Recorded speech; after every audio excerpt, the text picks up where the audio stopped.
నమస్తే, welcome to శ్రీబేబర్ news. ముందుగా headlines. గ్రామీణ ప్రజల జీవన ప్రమాణాలు పెంచడమే లక్ష్యమన్న పయ్యావుల కేశవ్. పంచాయతీరాజ్ గ్రామీణాభివృద్ధి శాఖకు 18,847 కోట్లని వెల్లడి. ముగిసిన ఏపీ కేబినెట్ 2025-26 వార్షిక బడ్జెట్కు ఆమోదం తెలిపిన రాష్ట్ర మంత్రివర్గం.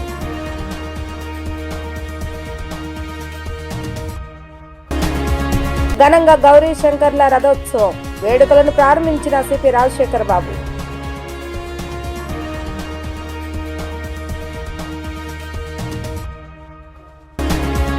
ఆర్థిక విధ్వంసకర పరిస్థితుల్లో బడ్జెట్ను ప్రవేశపెట్టడం ఎంతో క్లిష్టతరమని ఆర్థిక శాఖ మంత్రి పయ్యావుల కేశవ్ అన్నారు. గత ప్రభుత్వం ప్రతి శాఖలను ఆర్థిక అరాచకం చేసిందని తెలిపారు. ఆయా శాఖలో లెక్కలను కొలికి తీసుకొచ్చేందుకు చాలా సమయం పట్టిందని అన్నారు. 2025-26 ఆర్థిక సంవత్సరానికి గాను బడ్జెట్ను మంత్రి పయ్యావుల కేశవ్ అసెంబ్లీలో ప్రవేశపెట్టారు. ఈ సందర్భంగా మంత్రి ప్రసంగిస్తూ గత ప్రభుత్వ అరాచకాలను స్వయంగా నీతి ఆయోగ్లో తన నివేదికలో వెల్లడించిందన్నారు. ఏపీ రుణ సామర్థ్యాన్ని 0కు తీసుకువచ్చారని, రాష్ట్రానికి అప్పు తీసుకునే పరిస్థితి లేదని నీతి ఆయోగ్ తెలిపిందన్నారు. దేశం మొత్తంలో అప్పు తీసుకునే శక్తి లేని ఏకైక రాష్ట్రంగా ఏపీ మిగిలిందన్నారు. ఈ పరిస్థితిలో బడ్జెట్ విషయంలో సీఎం చంద్రబాబు నాయుడు చెప్పిన మాటలే మార్గదర్శకంగా నిలిచాయన్నారు.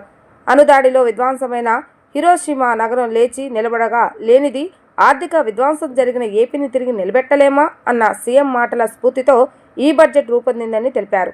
గత ఏడాది ఎన్డీఏ కూటమిపై ప్రజలు విశ్వాసం ఉంచి నవశకానికి నాంది పలికారన్నారు. రాష్ట్ర ప్రజలు ఈ అపూర్వ తీర్పుతో రాష్ట్రాన్ని సరైన మార్గంలో నడిపించి వారి ఆకాంక్షలను నెరవేర్చే గురుతర బాధ్యతను మా ప్రభుత్వానికి అప్పగించారన్నారు. ఏకపక్ష తీర్పు బ్రాండ్ ఆంధ్ర పునర్నిర్మాణంలో నిబద్ధతకు పునరుత్తేజాన్ని ఇచ్చిందని అన్నారు.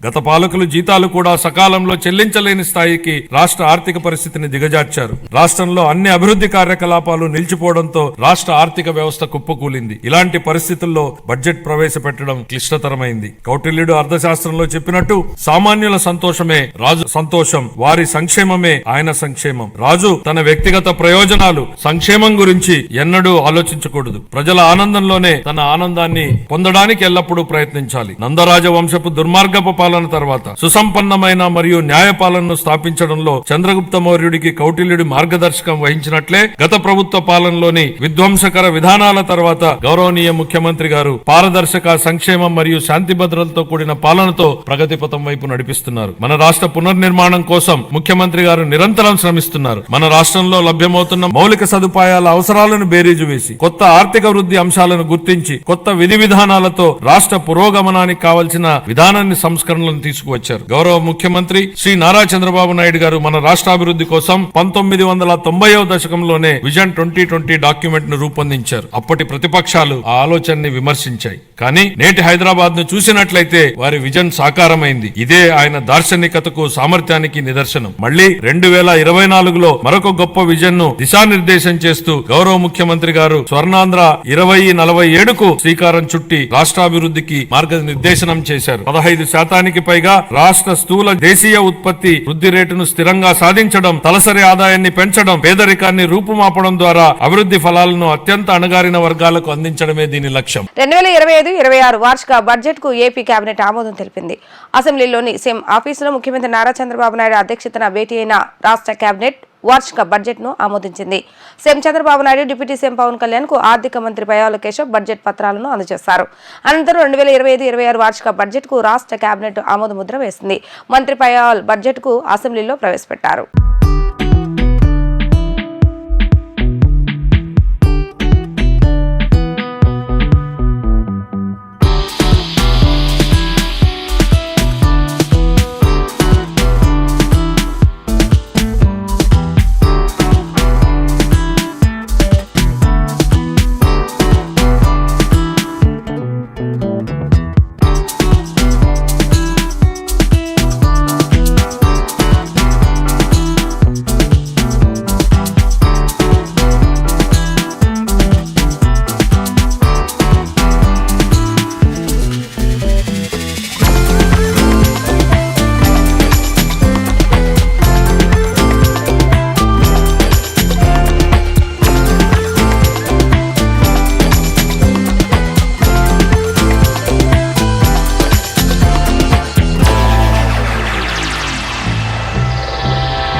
కృష్ణానది తీరాన కెనాల్ రోడ్ రథం సెంటర్ వద్ద మహాశివరాత్రి పండుగ పర్వదినాన్ని పురస్కరించుకొని శ్రీ దుర్గామల్లేశ్వర స్వామి, శ్రీ భ్రమరాంబ మల్లేశ్వర స్వామి, శ్రీ గంగా పార్వతి సమేత వసంత మల్లికార్జున స్వామి రథోత్సవం కనుల పండుగ వైభవంగా ప్రారంభమయ్యాయి.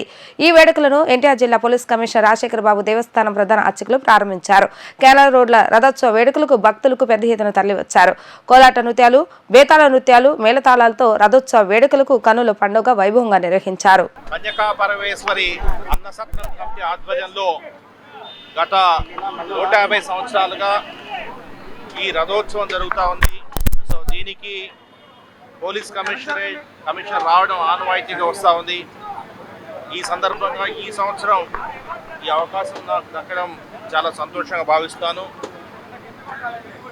ఈ రథోత్సవానికి దాదాపు లక్షల్లో జనాలు వస్తారు, భక్తులు వస్తారు. వారికి అమ్మవారు వారి కోరికలు తీర్చడం అనేది చాలా రోజుల నుంచి వస్తూ ఉంది.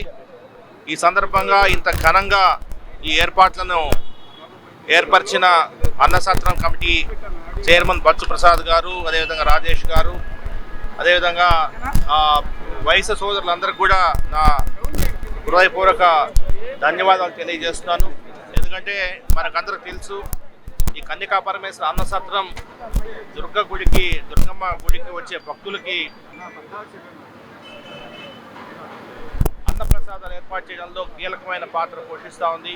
వారి సేవలు మనము ఖచ్చితంగా శ్లాఘించాల్సిన అవసరం ఉంది. ఈ సందర్భంగా విజయవాడ నగర ప్రజానీకానికి అందరికీ కూడా నా శుభాకాంక్షలు తెలియజేస్తున్నాను. శివరాత్రి వేడుకల్లో భాగంగా మంగళగిరిలోని బ్రహ్మసూత్రం గల శ్రీ గంగా భ్రమరాంబ సమేత మల్లేశ్వర స్వామి వార్ల దేవస్థాన ఆధ్వర్యంలో నిర్వహించిన రథోత్సవంలో విద్యా ఐటీ శాఖ మంత్రి నారా లోకేష్ పాల్గొన్నారు. ఆలయ ప్రాంగణానికి చేరుకున్న మంత్రి లోకేష్ కు నిర్వాహకులు ఘన స్వాగతం పలికారు. బాణసంచా కాల్చి తమ ఆనందాన్ని పంచుకున్నారు. రథోత్సవంలో మంత్రి నారా లోకేష్ ఉత్సాహంగా పాల్గొన్నారు. భక్తుల శివనామస్మరణ, అశేష జన సంద్రోహం మధ్య రథాన్ని లాగారు. దేవస్థానం ఆధ్వర్యంలో ఏర్పాటు చేసిన సాంస్కృతిక కార్యక్రమాలు ఆకట్టుకున్నాయి. ఈ కార్యక్రమంలో స్థానిక నాయకులు, ప్రజలు పెద్ద ఎత్తున పాల్గొన్నారు. మంగళగిరిలో వేడుక అనంతరం కృష్ణపాలెంలోని శ్రీ శ్రీ శ్రీ అన్నపూర్ణ సమేత శ్రీ విశ్వేశ్వర స్వామి దేవస్థాన వార్షిక బ్రహ్మోత్సవంలో విద్యా ఐటీ శాఖల మంత్రి నారా లోకేష్ పాల్గొన్నారు. ముందుగా ఆలయానికి చేరుకున్న మంత్రి లోకేష్ కు నిర్వాహకులు ఘన స్వాగతం పలికారు. అనంతరం విశ్వేశ్వర స్వామి వారిని మంత్రి దర్శించుకుని ప్రత్యేక పూజలు నిర్వహించారు. ఈ సందర్భంగా వేద పండితులు ప్రత్యేక ఆశీర్వచనాలు అందజేస్తారు. విశ్వేశ్వర స్వామి వారి బ్రహ్మోత్సవంలో పాల్గొన్నారు. అనంతరం స్థానిక ప్రజలతో కలిసి ఫోటోలు దిగారు. ఈ కార్యక్రమంలో స్థానిక నాయకులు, ప్రజలు పెద్ద ఎత్తున పాల్గొన్నారు.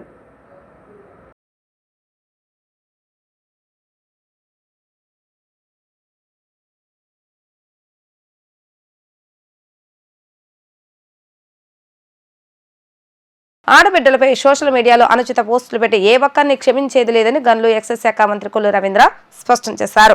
ఆడబిడ్డల సంరక్షణ, సమాజ శ్రేయసే కూటమి ప్రభుత్వ లక్ష్యమని అన్నారు. చట్టబద్ధంగానే పోసాని కృష్ణమురళి అరెస్టు జరిగిందని తెలిపారు. గతంలో పోసాని మాట్లాడిన తీరును రాష్ట్ర ప్రజలెవరూ మర్చిపోరని అన్నారు. నోరుంది కదా అని ఇష్టం వచ్చినట్లుగా మాట్లాడితే ఇలాగే ఉంటుందని అన్నారు. ఈ సందర్భంగా మంత్రి కొల్లు రవీంద్ర మాట్లాడుతూ చంద్రబాబు నాయుడు, పవన్ కళ్యాణ్, నారా లోకేష్లను పోసాని ఇష్టం వచ్చినట్లుగా మాట్లాడి దూషించాడని గుర్తు చేశారు. ఇంట్లో ఉన్న ఆడబిడ్డల గురించి కూడా చాలా అసహ్యంగా మాట్లాడాడని విమర్శించారు. రెడ్ బుక్ రాజ్యాంగం అమలు చేయాలనుకుంటే అధికారంలోకి వచ్చిన 2 నెలల్లోనే అందరినీ జైల్లో పెట్టేవాళ్ళమన్నారు. ప్రజాస్వామ్యబద్ధంగానే కూటమి ప్రభుత్వం ముందుకు వెళ్తుందని అన్నారు. కూటమి పాలనలో ప్రజలంతా సంతోషంగా, ఆనందంగా ఉన్నారని అన్నారు. ఆంధ్రప్రదేశ్ రాష్ట్ర ప్రభుత్వం ఇవాళ అందరికీ న్యాయం జరిగే విధంగా పరిపాలన సాగిస్తూ ఉన్నాం. ఎవరైతే గతంలో ఇష్టారాజ్యంగా మాట్లాడారో మరి వాళ్ళ మీద చర్యలు తీసుకోవడం జరుగుతుంది తప్ప వాళ్ళు అధికారం ఉంది కదా అని చెప్పి ఏ రకంగా మాట్లాడారో చూసాం. ధర్మాన్ని కాపాడితే ధర్మం మనం కాపాడుతుంది. కానీ ఆ రోజు వాళ్ళు అధర్మంగా లేనిపోయినటువంటి నిందలు మోపి, లేనిపోయినటువంటి కేసులు పెట్టించి, అరెస్టులు చేయించి, వ్యక్తిగతంగా కూడా మనుషుల్ని దూషించి ఇవాళ ఏ రకంగా చంద్రబాబు నాయుడు గారిని, పవన్ కళ్యాణ్ గారిని, లోకేష్ గారిని ఎంత దారుణంగా మాట్లాడినటువంటి సందర్భాన్ని మనం చూసాం. చివరికి అదే కాకుండా ఆనాడు ఇచ్చినటువంటి నంది అవార్డుల మీద కూడా మరి దుర్భాషలు అన్నటువంటి పోసాని మురళీకృష్ణని అరెస్ట్ చేయడం అనేది అది చట్టం ఫలితం చేస్తుంది. చట్ట ప్రకారమే ఇవాళ ఏది జరిగినా చట్ట ప్రకారం ఈ రాష్ట్రంలో జరుగుతుంది. ఇవాళ ఎందుకు అరెస్ట్ చేశారు, ఎందుకు చేశారు అనేది వైసీపీ నాయకులు మాట్లాడటానికి కూడా అర్హత లేదు. వాడు చేసినటువంటి అన్నీ కూడా దుర్మార్గాలు, దాడులు, సోషల్ మీడియాలో మాట్లాడించడం, అసభ్యంగా మాట్లాడటం, మనుషుల్ని కించపరచడం, ఇవాళ ఇవన్నీ కూడా తిరిగి మళ్ళీ వాళ్ళకి తగులుతున్నాయి. ఇలాంటివి ఎట్టి పరిస్థితుల్లో ప్రోత్సహించకూడదు. అందరూ కూడా మంచిని ప్రోత్సహించాలని చెప్పి కోరుతాను. వైసీపీ ఎమ్మెల్యే దువ్వాడ శ్రీనివాస్ తీరును రాష్ట్ర ప్రజలు గమనిస్తూనే ఉన్నారని జనసేన పార్టీ ఎన్టీఆర్ జిల్లా అధ్యక్షులు సామినేని ఉదయభాన్ అన్నారు. డిప్యూటీ సీఎం పవన్ కళ్యాణ్పై కూటమి ప్రభుత్వంపై దువ్వాడ చేసిన ఆరోపణలను ఆయన తీవ్రంగా ఖండించారు. తన నివాసంలో ఏపీ ఐఏఎస్సీ డైరెక్టర్ మండలి రాజేష్తో కలిసి విలేకరుల సమావేశంలో మాట్లాడుతూ దువ్వాడ శ్రీనివాస్ అనుచిత వ్యాఖ్యలపై దుమ్మెత్తిపోశారు. పవన్ కళ్యాణ్కి నెల 50 కోట్ల ముడుపుల రూపంలో వస్తున్నాయంటూ శ్రీనివాస్ చేసిన వ్యాఖ్యలు సభ్య సమాజం తలదించుకునేలా ఉన్నాయని అన్నారు. నోటికి ఇష్టం వచ్చినట్లుగా మాట్లాడితే సహించబోమని చెప్పారు. నిరాధారమైన ఆరోపణలు చేస్తే జన సైనికులు, వీర మహిళలు దువ్వాడను శ్రీకాకుళం సముద్రంలో కలిపేస్తారని హెచ్చరించారు. దువ్వాడ వ్యాఖ్యలను తీవ్రంగా ఖండిస్తూ పవన్ కళ్యాణ్ను విమర్శించే స్థాయి నీదా అంటూ ప్రశ్నించారు. ఆయన మీద నమ్మకంతో ప్రజలు జనసేన పార్టీని ఆదరించి 21కి 21 సీట్లు ఇచ్చారని అన్నారు. పవన్ అర్జున్ లాంటి వాడని కొనియాడారు. కూటమి ప్రభుత్వం ప్రజలకు సంక్షేమ పథకాలు అందజేస్తుందని ఉదయభాను స్పష్టం చేస్తారు. ఇంకా ప్రభుత్వానికి 4 సంవత్సరాలకు పైగానే సమయం ఉందని, సూపర్ 6ను తప్పక అమలు చేస్తుందని ఘంటాపథంగా చెప్పారు. ఇప్పటికే పింఛను ఏడాదికి 3 సిలిండర్లు ఇస్తుందని ఆయన గుర్తు చేస్తారు. ముఖ్యమంత్రి నారా చంద్రబాబు నాయుడు పరిపాలన దక్షత, పవన్ కళ్యాణ్ సహకారం, బీజేపీ ఆశీస్సులతో కూటమి ప్రభుత్వం పాలన సాగిస్తుందని అన్నారు. అనంతరం జనసేన పార్టీ రాష్ట్ర కార్యదర్శి మరియు ఏపీ ఐఏఎస్సీ డైరెక్టర్ మండలి రాజేష్ మాట్లాడుతూ దువ్వాడ శ్రీనివాస్ వ్యాఖ్యలపై మండిపడ్డారు. యూట్యూబ్లో రీల్స్ చేసుకునేవాడివి, నీకెందుకు రాజకీయాలంటూ ఎద్దేవా చేశారు. అసెంబ్లీలో ప్రతిపక్ష హోదా రాదని తెలిసి కూడా హడావుడి చేస్తున్న దువ్వాడకు ఎమ్మెల్సీ ఇచ్చిన దరిద్రపు ఘనత జగన్మోహన్ రెడ్డికే దక్కుతుందని విమర్శించారు. మరోసారి పవన్ కళ్యాణ్పై కూటమి ప్రభుత్వంపై అవాకులు చవాకులు పెరిగితే రోడ్డు మీద కూడా తిరగనివ్వబోమని ఆయన హెచ్చరించారు. ఉప ముఖ్యమంత్రి వర్యులు రాష్ట్ర జనసేన పార్టీ అధ్యక్షులు పవన్ కళ్యాణ్ గారి మీద అనుచితమైన వ్యాఖ్యలు చేశారు. ఎమ్మెల్సీగా ఉన్న దువ్వాడ శ్రీనివాస్. మిస్టర్ శ్రీనివాస్, నువ్వు ఏ విధంగా పవన్ కళ్యాణ్ గురించి విమర్శిస్తూ మాట్లాడారు? మీరు ఆయన గురించి మీరు మాట్లాడేంత స్థాయి కూడా కాదు. ముఖ్యంగా నువ్వు ఎమ్మెల్సీగా ఉన్నారు. మీరు ఓకే, ఎమ్మెల్సీగా ఉన్నప్పుడు మీరు కౌన్సిల్లో మీరు మాట్లాడండి, ఆధారాలంటూ చూపించండి. ఇవాళ మీరు పవన్ కళ్యాణ్ గారు మొన్న జరిగిన ఎన్నికల్లో 100/100 21 సీట్లు పోటీ చేస్తే 21 సీట్లు కూడా గెలిచారు. ప్రజా ఆదరణ ఉన్నట్టుగా నిరూపించబడ్డారు. మరి మీరు ప్రత్యేకంగా మీరు ఆయన గురించి అనేక రకమైన విమర్శలు చేశారు. ఆ విమర్శలు ఎలా ఉన్నాయంటే 50 కోట్ల రూపాయలు నెల లంచం రూపంలో వస్తాయని చెప్తున్నారు. మీరు సభ్య సమాజం తలదించుకునేలాగా మీరు మాట్లాడారు. ఇవాళ పవన్ కళ్యాణ్ గారు ఆయన పూర్తిగా సినీ ఫీల్డ్ నుంచి బయటకు వచ్చి కోట్ల రూపాయల ఆదాయం వదులుకొని ప్రజాసేవకి నిమగ్నమై పనిచేస్తూ ఉన్నాడు. దాదాపు 9 మాసాల నుండి ఆయన చేస్తున్న కార్యక్రమాలు కానీ, ఆయన పరిపాలన కానీ, పంచాయతీరాజ్ వ్యవస్థలో తీసుకొచ్చిన పెను మార్పులు కానీ ఇవాళ ఆంధ్రప్రదేశ్ 5 కోట్ల మంది ఆంధ్రులు చూస్తూనే ఉన్నారు. ఇవాళ దువ్వాడ శ్రీనివాస్ గారు మీకు ఆయన గురించి ఇలా మీరు మాట్లాడారు. మీకు ఒకటే తెలియజేస్తున్నాను, మిస్టర్ దువ్వాడ, నిన్ను దున్నేస్తారు వీర మహిళలు, జన సైనికులు. కనుసైగ చేస్తే శ్రీకాకుళం జిల్లాలోనే ఉన్న సముద్రంలో మిమ్మల్ని పడేస్తారు. ఎందుకంటే మీ యొక్క పరిస్థితి గత సంవత్సరం నుండి కూడా, ఎన్నికలైన దగ్గర నుండి మీ యొక్క పరిస్థితి, అనేక రకాల కార్యక్రమాలు ప్రజలు, ప్రతి వాళ్ళు, రాజకీయాల్లో ఉన్నవాళ్ళు, రాజకీయాలు లేని వాళ్ళు కూడా ప్రతిరోజు వింతగా చూస్తున్నారు మీ కార్యక్రమాల గురించి. కూటమి అభ్యర్థి ఆలపాటి రాజా విజయం ఎప్పుడో ఖరారైందని మంత్రి అనగాని సత్యప్రసాద్ యాదవ్ అన్నారు. మెజార్టీ ఎంత వస్తుందన్నదే తెలియాల్సి ఉంది అని తెలిపారు. జగన్ రెడ్డి అసెంబ్లీలో ప్రవర్తించిన తీరు ప్రజాస్వామ్యాన్ని అపహాసం చేసేలా ఉందని ఆరోపించారు. అసెంబ్లీకి రావడం జగన్ రెడ్డికి ఇష్టం లేదని, బడుగు బలహీన వర్గాలపైన అతనికి ఎటువంటి ప్రేమ లేదని ఆయన ఆగ్రహాన్ని వ్యక్తం చేశారు.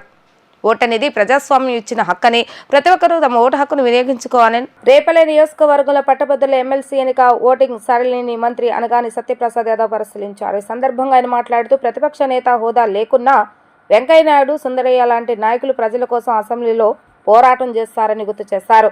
ప్రజలు ఇవన్నీ ప్రతిపక్ష హోదాను జగన్ కోరటం సరికాదని, అది వంశపారంపర్యంగా వచ్చేది కాదని స్పష్టం చేశారు. జగన్ రెడ్డికి ప్రజాబలం లేదని, ప్రజలపై మమకారం లేదని ఆరోపించారు. జమిలీ ఎన్నికలే కాదు ఏ ఎన్నికల్లో వచ్చినా కూటమి ప్రభుత్వం ఘన విజయం సాధిస్తుందని స్పష్టం చేశారు. రాష్ట్రంలో రెడ్ బుక్ రాజ్యాంగం ఏమీ లేదని, ఎవరు చేసిన పాపాలకు వారు అనుభవిస్తున్నారని అన్నారు.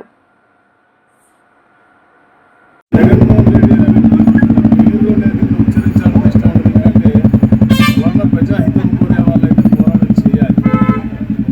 జమిలీ ఎన్నికలు ఎప్పుడు వస్తాయనేది కాదు, ఎప్పుడు ఏ ఎన్నికలు వచ్చినా కూడా ఇంకా కూటమి ప్రభుత్వం ఉంటుంది. వచ్చే సాగదు ఇన్ని ఎన్నికలు ఉన్నా కూడా తప్పకుండా కూటమి ప్రభుత్వమే బలంగా రాబోతూ ఉంది.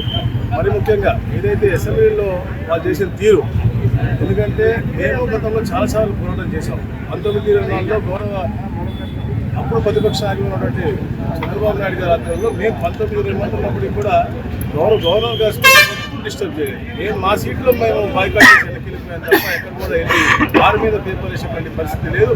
ఈ రోజున ప్రజాస్వామ్యాన్ని అపహాస్యం చేసే విధంగా, ఎందుకంటే డెమోక్రసీలో ప్రజలు మీకు హోదా ఇవ్వలేదు, అలా మీకు ఇబ్బంది, ప్రజల ఇబ్బంది నీకు కావాలి అంటే వంశపారంపర్యంగా వచ్చేది కాదు.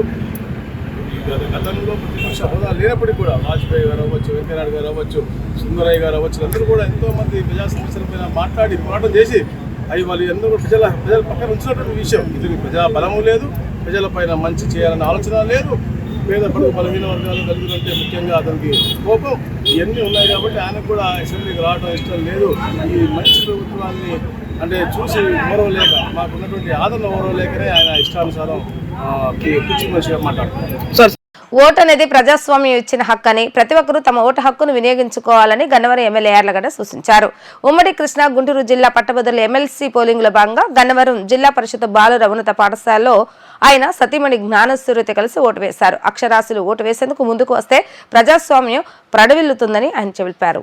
ఉమ్మడి కృష్ణా గుంటూరు జిల్లాల పట్టభద్రుల ఎమ్మెల్సీ పోలింగ్లో భాగంగా గన్నవరం జిల్లా పరిషత్ బాలుర ఉన్నత పాఠశాలలో ప్రభుత్వ whip MLA Yarlagadda Venkatrao vote హక్కును వినియోగించుకున్నారు. తన సతీమణి జ్ఞానేశ్వరితో కలిసి పోలింగ్ కేంద్రానికి వచ్చి ఆయన ఓటు వేశారు. ఈ సందర్భంగా ఆయన మాట్లాడుతూ, ఓటు హక్కు అనేది ప్రజాస్వామ్యం ఇచ్చిన హక్కు అని, ప్రతి ఒక్కరూ తమ ఓటు హక్కును వినియోగించుకోవాలని సూచించారు. పట్టభద్రులు, ఉపాధ్యాయులు బాధ్యతాయుతంగా ఓటు వేసేందుకు ముందుకు రావాలని అన్నారు. అక్షరాస్యులు ఓటు వేసేందుకు ముందుకు వస్తే ప్రజాస్వామ్యం ప్రడవిల్లుతుందని చెప్పారు. ప్రజాస్వామ్యం ఇచ్చిన హక్కు ఓటు అనే ఆయుధాన్ని వినియోగించుకోవాలని సూచించారు. ఓటింగ్ శాతం ఎక్కువ వచ్చేలా ప్రతి ఒక్కరూ బాధ్యతతో పనిచేయాలని యార్లగడ్డ సూచించారు. ఈరోజు ఉమ్మడి కృష్ణా గుంటూరు జిల్లాల గ్రాడ్యుయేట్ అభ్యర్థిగా పోటీ చేస్తున్న ఆలపాటి రాజేంద్ర ప్రసాద్ గారికి పోటీ చేస్తున్న ఎన్నికల్లో భాగంగా ఓటేస్తాకి హై స్కూల్కి రావడం జరిగింది. ఓటింగ్ సరళి బాగానే ఉంది. దాదాపు ఒక 20% కొన్ని బూతుల్లో అయింది, 13% కొన్ని బూతుల్లో అయిన పరిస్థితి. ఓటింగ్కి పట్టభద్రులు కానీ, గ్రాడ్యుయేట్స్ కానీ, టీచర్స్ కానీ అందరూ ఓటు హక్కుని వినియోగించుకోవాల్సిందిగా మీడియా ద్వారా కోరుతున్నాం. సమాజంలో బాధ్యతాయుత స్థానంలో ఉన్న టీచర్స్ కానీ, అలాగే చదువుకున్న పట్టభద్రులు కానీ, మీరు ఇవాళ ఓటింగ్ కనీసం 95% జరిగితేనే అది సమాజ హితంగా భావించాల్సిన పరిస్థితి. నిరక్షరాస్యులు ఓటేయడానికి రాలేదంటే అర్థం ఉంది, కానీ అక్షరాస్యులు అయ్యి గ్రాడ్యుయేట్స్ కానీ, టీచర్స్ కానీ వీళ్ళు ఓటింగ్కి రావాల్సిందిగా మీ ద్వారా అప్పీల్ చేస్తున్నా. అప్పుడే ప్రజాస్వామ్యం 10 కాలాల పాటు పరిడి వెళ్ళాలంటే చదువుకున్న వాళ్ళు బాధ్యతగా ఉండాల్సిన అవసరం ఉంది. ఈరోజు అందరినీ ఓటేయాల్సిందిగా నా గన్నవరం నియోజకవర్గంలో ఉన్న 14,300 మంది గ్రాడ్యుయేట్స్ని, టీచర్స్ని 4 గంటల్లో ఓటేయాల్సిందిగా మీ మీడియా ద్వారా కోరుతున్నాం. Thank you. వార్తలు ముగించే ముందు హెడ్లైన్స్ మరొకసారి. గ్రామీణ ప్రజల జీవన ప్రమాణాలు పెంచడమే లక్ష్యమన్న పయ్యావుల కేశవ్. పంచాయతీరాజ్ గ్రామీణాభివృద్ధి శాఖకు 18,847 కోట్లని వెల్లడి. ముగిసిన ఏపీ కేబినెట్ 2025-26 వార్షిక బడ్జెట్కు ఆమోదం తెలిపిన రాష్ట్ర మంత్రివర్గం.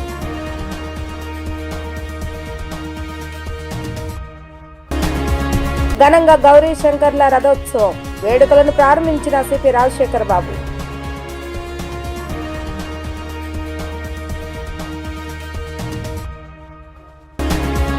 ఇవి రోజు వార్తా విశేషాలు. మరలా తిరిగి ప్రసారమైన వార్తలు మళ్ళీ కలుద్దాం. అంతవరకు సెలవు. నమస్కారం.